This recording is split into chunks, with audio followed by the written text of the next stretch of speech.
Bill escribió cuando menos 10 capítulos de los iniciales del libro. Hay alguna razón para creer que a los patrones pudo haberlo escrito Hank, pero no hay duda acerca de quién es el autor de A las esposas, ya que sobre este capítulo declaró Lois, no estuve tan rabiosa como lastimada. Todavía no sé por qué lo escribió Bill. Nunca me metí a averiguarlo. El por qué insistió en escribirlo. Le pregunté, ¿quieres que yo lo escriba? Y respondió que no, que pensaba que debía quedar en el mismo estilo que el resto del libro. Cada semana Bill leía lo que había escrito a los que se reunían en su casa el martes por la noche. Mientras que él estaba trabajando de esta manera, los miembros de Nueva York y Akron presentaban sus historias personales. Gene S., un periodista de Akron, entrevistó a los miembros de esa área y después les ayudó a escribir sus historias. Los miembros de Nueva York las escribieron ellos mismos, siendo editadas por Bill y Hank.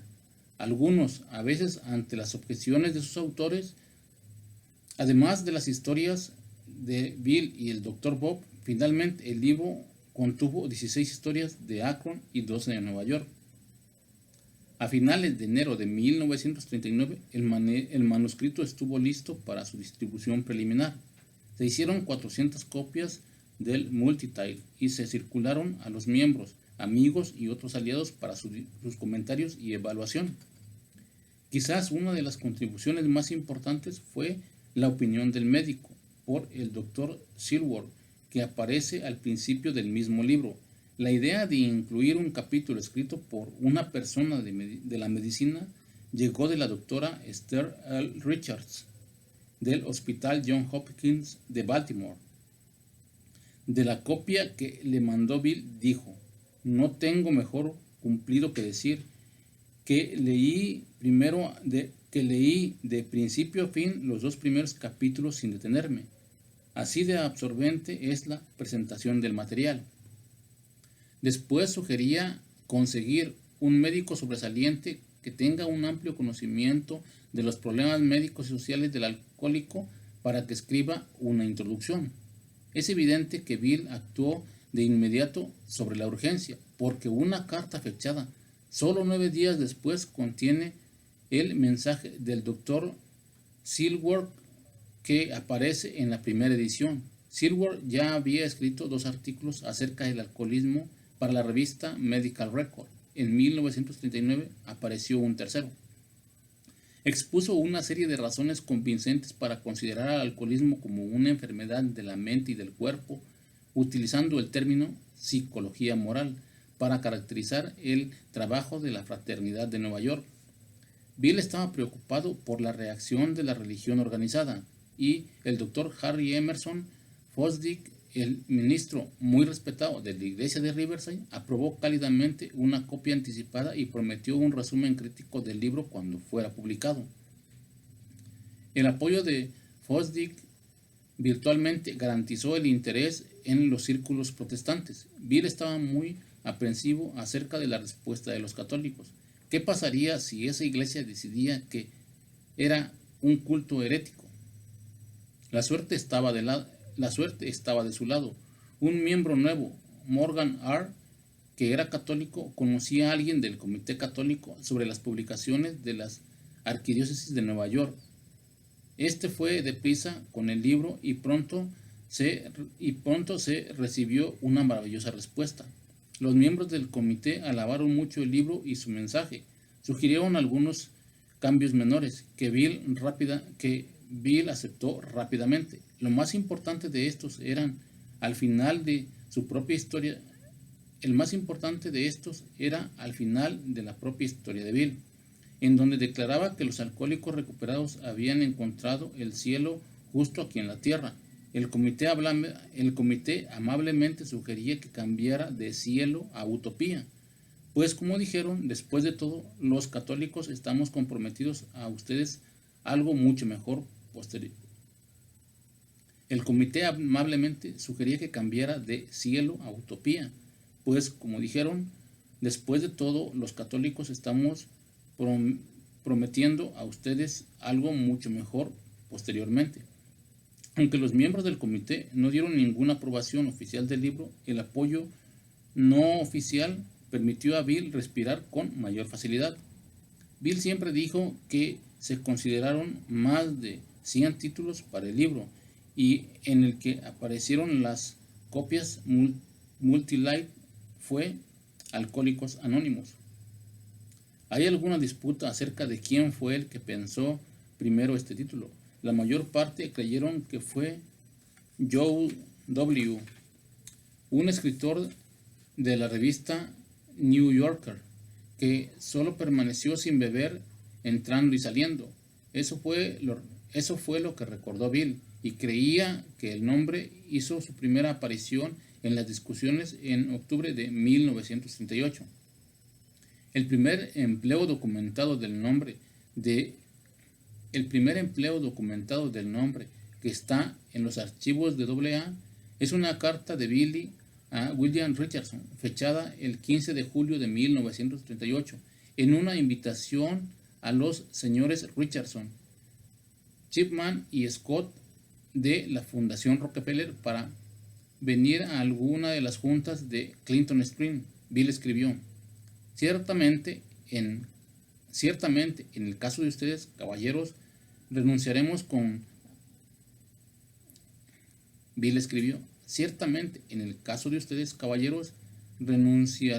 con agrado a la manera de beber exagerada que nos ha calificado para ser miembros de Alcohólicos Anónimos. Pensamos en ustedes como en uno de nosotros, ya que no hay miembros honorarios. Ahí el nombre se utiliza de una manera que parece indicar que Richardson ya estaba familiarizado con él. De acuerdo con una carta del Dr. Richardson del Johns Hopkins fechada el 18 de julio de 1938, en esa época Bill estaba empleando Alcohólicos Anónimos, tanto como título de trabajo para el libro como el nombre para la fraternidad. Entre otros títulos sugeridos para el libro estuvieron 100 hombres, El vaso vacío, El camino seco, La vida seca, Fronteras secas, El camino de salida. En un golpe fuerte de su propio egotismo, Bill dijo que incluso había propuesto llamarlo el movimiento BW. El nombre 100 hombres cayó a un lado por las objeciones de Florence R., en ese tiempo la única miembro femenina. Su historia en la primera edición fue una visión femenina. Posteriormente volvió a beber y murió de un aparente suicidio en Washington, D.C. Sin embargo, el título anterior describía el libro como la historia de cómo más de 100 hombres se han recuperado del alcoholismo. En la segunda impresión, esto fue cambiado a miles de hombres y mujeres. 100 hombres todavía fue el título de trabajo en una carta fechada el 16 de enero de 1939, dirigida por Frank Amos a los asociados de Rockefeller, pero Alcohólicos Anónimos la encabezaba, indicando que por ahora esta había llegado a ser, cuando menos en Nueva York, una manera informal de identificar el movimiento. También un folleto preparado como presentación para colectar fondos a principios de 1939 se tituló Alcohólicos Anónimos. Las preferencias rápidamente se condujeron a El camino de salida, favorecido por la mayor parte de los de Akron, y Alcohólicos Anónimos preferido por la mayoría de Nueva York. Cuando se efectuó una votación de los grupos, prevaleció El camino de salida por una escasa mayoría. Aunque Bill favorecía a Alcohólicos Anónimos, sabía que no podía establecerlo arbitrariamente por su propia preferencia. Ya estaba aprendiendo a trabajar con la conciencia del grupo. Así que pidió a Fitz, que vivía cerca de Washington, D.C., que comprobara los títulos en la biblioteca del Congreso. ¿Cuántos libros se llamaban El camino de salida y cuántos Alcohólicos Anónimos? Se supone que Fix le respondió telegráficamente diciendo que en la biblioteca del Congreso había 25 libros titulados El camino de salida, 12 de El Camino y ninguno llamado Alcohólicos Anónimos. Eso dejó establecido el asunto. Nadie quería luchar con la carga de simplemente otro camino de salida.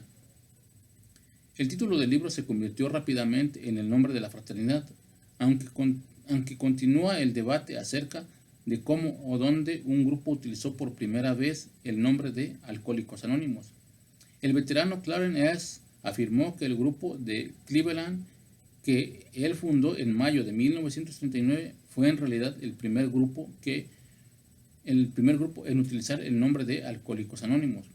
Cualquiera que haya sido la forma en que los grupos se llamaban a sí mismos por lo común solo juntas, ciertamente el nombre se empleó antes de eso para describir a la fraternidad como un todo. En el libro Alcohólicos Anónimos, que salió a la prensa en abril de 1939, aunque apareció en letra mucho antes, dos pasajes del prólogo se leen. Los de Alcohólicos Anónimos somos más de 100 hombres y mujeres que se han recuperado de un estado aparente de desesperanza de la mente y del cuerpo. Mostrar a otros alcohólicos precisamente cómo hemos recuperado el propósito principal de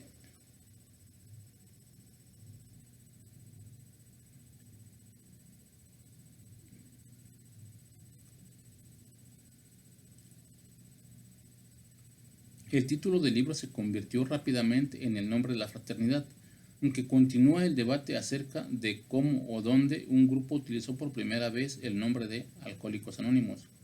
El veterano Clarence S. afirmó que el grupo de Cleveland, que él fundó en mayo de 1939, fue en realidad el primer grupo en utilizar el nombre de Alcohólicos Anónimos. Cualquiera que haya sido la forma en que los grupos se llamaban a sí mismos, por lo común, solo juntas, ciertamente el nombre se empleó antes de eso para describir a la fraternidad como un todo.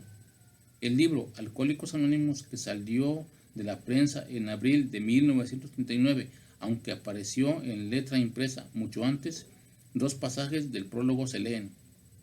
Los Alcohólicos Anónimos somos más de 100 hombres y mujeres que se han recuperado de un estado aparente de desesperanza de la mente y el cuerpo. Mostrar a todos alcohólicos precisamente cómo hemos recuperado es el propósito principal de este libro. Cuando escribimos o hablamos públicamente acerca del alcoholismo, instamos a cada uno de los de nuestra fraternidad a que omita su nombre personal, designándose a sí mismo en su lugar como un miembro de Alcohólicos Anónimos. En abril de 1939, Alcohólicos Anónimos fue una fraternidad con su texto básico y su programa propios. La edición final del libro fue hecha por Tom Hussell, miembro de la facultad de la Universidad de Nueva York. Hussell recordó el libro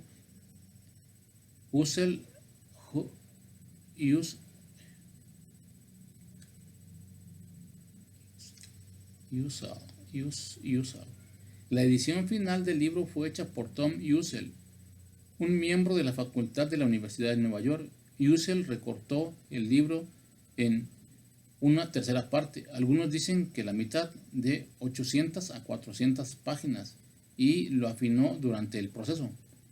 Fue muy firme al declarar que Alcohólicos Anónimos era el título correcto. Describía a la fraternidad y era agradable leer. El Dr.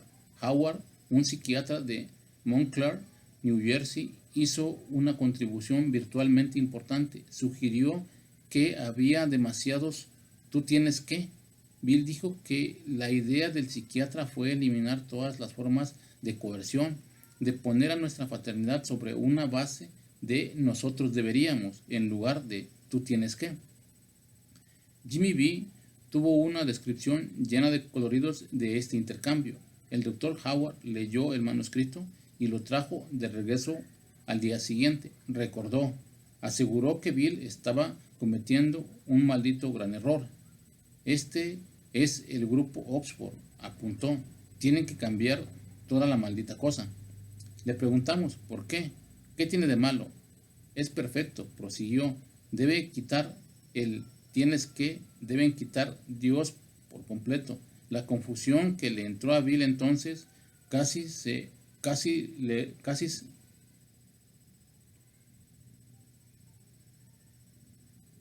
La edición final del libro fue hecha por Tom Ussel, miembro de la facultad de la Universidad de Nueva York. Ussel recortó el libro en una tercera parte, algunos dicen que a la mitad, de 800 a 400 páginas. Lo afinó durante el proceso. Fue muy firme al declarar que Alcohólicos Anónimos era el título correcto. Describía a la fraternidad y era agradable de leer. El Dr. Howard, un psiquiatra de Montclair, New Jersey, hizo una contribución virtualmente importante. Sugirió que había demasiados tú tienes que. Bill dijo que la idea del psiquiatra fue eliminar todas formas de coerción, de poner a nuestra fraternidad sobre una base de nosotros deberíamos, en lugar de tú tienes que. Jim B. tuvo una descripción llena de coloridos de este intercambio. El Dr. Howard lo leyó, el manuscrito, y lo trajo de regreso al día siguiente. Aseguró que Bill estaba cometiendo un maldito gran error. Este es el grupo de Oxford, apuntó, tienen que cambiar toda la maldita idea. Le preguntamos, ¿por qué? ¿Qué tiene de malo? Es perfecto, prosiguió. Deben quitar deben quitar a Dios por completo. La confusión que le entró a Bill entonces casi se voló la tapa de los sesos. Aquí estaba su bebé destrozado por un psiquiatra loco. Con todos los capítulos completos y editados, Bill y Han regresaron con Edward Bagwell. Con todos los capítulos completos y editados, Bill y Han regresaron con Edward Blackwell en Cornwall Press y dijeron que estaban listos para empezar la impresión. Pero había un problema. Casi estaban en quiebra. Sin embargo, todavía creían que el artículo de Reader's Digest podría hacer que el libro tuviera un éxito abundante.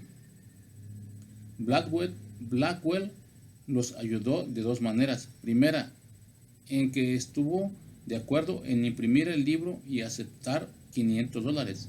Era todo lo que había disponible como pago inicial.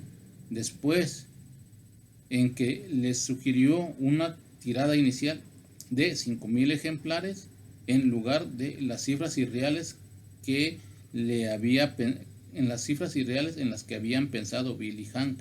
Bill creyó que Blackwell había captado el espíritu y quería ayudarlos, incluso a riesgo de una pérdida financiera para él mismo y su firma. En años posteriores, Bill nunca dejó de expresar gratitud hacia Blackwell y AA continuó imprimiendo el libro grande en Cornwall Press durante mucho tiempo después de que llegó a tener una venta constante, de manera que el libro también dio utilidades a la compañía. El manuscrito que entregaron a la imprenta en Cornwall, Nueva York, había sido revisada y cambiada tantas veces que casi era ilegible. El administrador de la imprenta estaba tan horrorizado que casi se lo regresó para que lo volvieran a mecanografiar. Pero, como recordó Bill, el supervendedor Han lo persuadió para que lo aceptara así y pronto les entregó las galeras para sus correcciones y aprobación. Hubo una última cuestión que se discutió y argumentó antes de empezar a rodar las prensas. ¿Cuál sería el precio de venta? Por último decidieron que sería $350, más bien alto para 1939. Para compensar el precio, eligieron el papel más grueso que había en la imprenta de Blackwell. El volumen original resultó ser tan voluminoso que se llegó a conocer como el libro grande. Recordó Bill, por supuesto, la idea. Hubo una última cuestión que se discutió y argumentó antes de empezar a rodar las prensas. ¿Cuál sería el precio de venta? Por último, decidieron que sería $350, más bien alto para 1939. Para compensar el precio, eligieron el papel más grueso que había en la imprenta de Blackwell. El volumen original resultó ser tan voluminoso que se le llegó a conocer como el libro grande, recordó Bill. Por supuesto, la idea era convencer al comprador alcohólico que realmente estaba obteniendo algo que valía ese dinero. La primera impresión resultó 1,25 centímetros más gruesa que la edición actual, aunque la última tiene 14 historias más y un apéndice adicional. Ruth Hawk recordó otra razón diferente para el tamaño del libro. Pensó que se produjo teniendo en mente al miembro nuevo o en prospecto. La idea, tal como lo entiendo, fue que para empezar, todo el que leyera este libro iba a estar tembloroso y nervioso, y no querría una letra chica en páginas delgadas. Creyeron que un alcohólico las manejaría mejor las páginas gruesas. En marzo de 1939 salieron de las prensas las páginas y se encuadernaron en una cubierta gruesa, de color rojo oscuro con un sencillo Alcohólicos Anónimos, en doradas letras cursivas en bajo relieve. Para haber tenido todos los obstáculos que tuvo su preparación, Alcohólicos Anónimos resultó ser tan atractivo como agradable, digno de su papel como libro de texto básico en una nueva fraternidad. Se había terminado en un solo año y presentaba la experiencia de AA con el alcoholismo. Además del programa de los 12 pasos en un lenguaje sencillo, directo,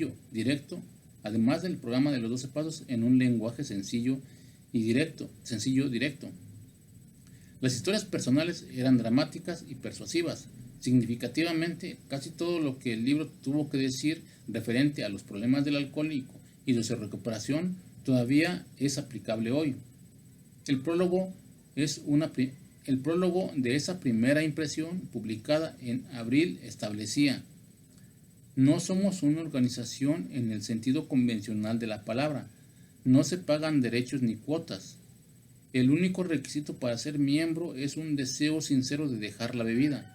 No estamos aliados con ninguna creencia, secta o religión en particular, ni nos oponemos a ninguna. Sencillamente deseamos ser útiles a aquellos que sufren esta enfermedad. Con pocos cambios adicionales, esa declaración de propósito se repetiría como un preámbulo en los años por venir, todos los días y en miles de grupos de AA.